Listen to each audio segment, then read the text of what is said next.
What your sleep schedule reveals you. There are numerous ways that everyone likes to sleep. Some people like to stay awake for the whole day, so that when it comes to nighttime, they can get their sleep down. Others like to have a little sleep in the afternoon so they can get through the day. Then there are the ways in which we sleep. Do you like to curl up into a ball while you sleep?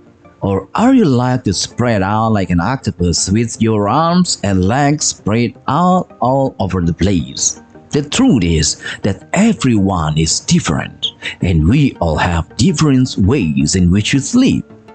Now, as most of us know, sleep is incredibly important to us, not only because we need it to function at our best throughout the day, but also because when we sleep, that is the time that our bodies recharge and heal themselves. On average, a good night's sleep will be around 8 hours a night. For some, for whatever reasons, you simply cannot get that much. So try your best to get yourself into a daily routine to give you the best chance. Also make sure you have a nice mattress for you to sleep on too, like the ones that can be found at Sleepyvine, sheets that are breathable and suit your bed and mattress, whether it's Tempur-Pedic bed or something more simple. Also, try to limit the amount of food and drink you have before bed, as that can affect your ability to get to sleep. So now we move to the types of sleepers that people are. Number 1 is an early bird. This one is me all over. You get out of bed early in the morning and are ready to tackle the day head on from the minute you get up. Because you get up early, you usually go to bed at night early too. You are most likely to be at your best. Production wise in the morning and will slowly fade as the day goes on because you have been awake since the early hours. Number 2. Afternoon sleeper. Most people that nap in the afternoons usually do this so they can recharge their batteries to be more productive in the later hours of the day. In some instances, workplaces will have a time set aside each day for their employees to take a quick nap and then get back to work. Number 3 is a night person. But there are people who feel like they are more productive in the mornings, there are people who are more productive at nighttime. For whatever reasons, they just find it easier to function at night. Perhaps because it is quieter at night or there are few distractions, but it just works for them. Number 4. Sleeping on the weekend.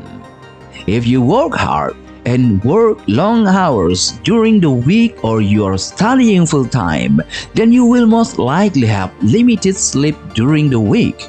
Therefore, on the weekends some use it to catch up on all the sleep that they missed out on during the week.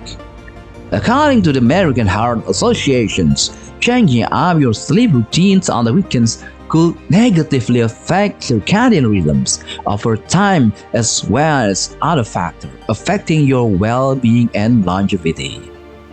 Another research reported in Insider in 2022, there are 6 distinct types of sleepers. Morning larks are most productive from 9 to 11 a.m., afternooners being the most active from 11 to 5 p.m. Nappers wake up alert, but as the day progresses, their energy dwindles before re-energizing by mid-afternoon. Night owl tends to sleep much later.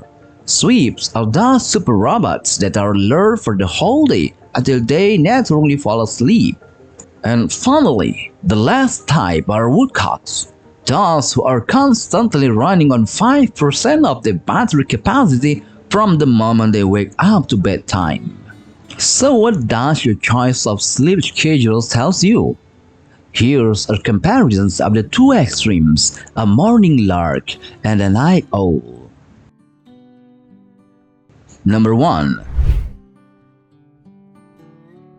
Morning larks are happier than night owls.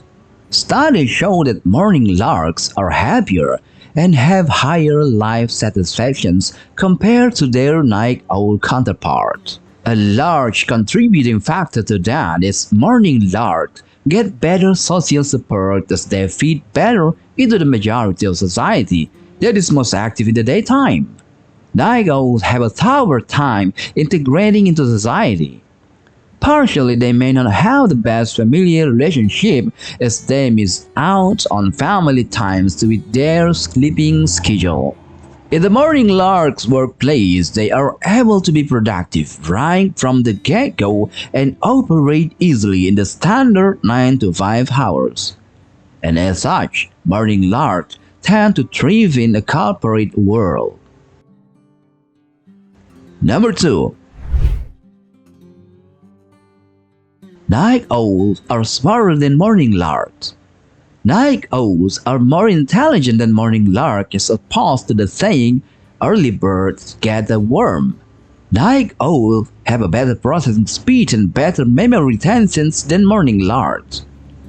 In a separate study at the University of Liege in Belgium, they found that both morning larks and night owls are both productive after waking up naturally. But morning lark productivity falls off after 10.5 hours of being awake. Night owls prove to be more consistent with their focus and productivity with faster reaction time. However, night owls perform poorly academically. But night owls are at a disadvantage, just considering school always starts early. Number 3. Night owls are more creative than morning larks. While both early risers and late risers do experience bursts of creative ideas, studies show that early risers do not have this as much as a night owl. It could possibly link to morning lark usually do by a routine, and night owl have to learn early on to be creative to adapt to their out-of-norm living style. A study on art students in Taiwan showed that more than half of them feel more creative after 10 p.m. Creativity strikes most when the mind wanders. Night owls are left alone to a quiet atmosphere without hustle and bustle of the city, allowing their minds to freely roam. So how about the position you sleep in? According to research, the position that you sleep in can tell you a lot about the personality of you. If you sleep like a baby does, all curled up, it can be said that you have a tough exterior but you are a quiet person inside. Then if you like to sleep on your side with your arms up, then that can indicate that you are an open and confident person. Then there are people who like to sleep on their backs. There are people that hold themselves to high standards and they like to have a plan in place for their daily work. The next position is when you lay on your stomach and like to have your hands above your shoulders. According to research, it means that you like to go and socialize and you are considered an easygoing person. The last position is where you like to be stretched out in the bed and have your arms and legs everywhere. That means that you value your relationship with people and you regard loyalty as the biggest things in your life. So, there are just a few positions and what they can tell you about your personality. Now, some people will believe it and others will not. But ultimately, it will not matter if you do not get enough sleep. So, do your best to get the right amount that you need so you and your body can stay healthy. Sleep pattern can be changed from time to time. Many variables can affect it. Activities during day and night, working schedule, the body clock, and some can be medical causes like allergies and difficulty in breathing.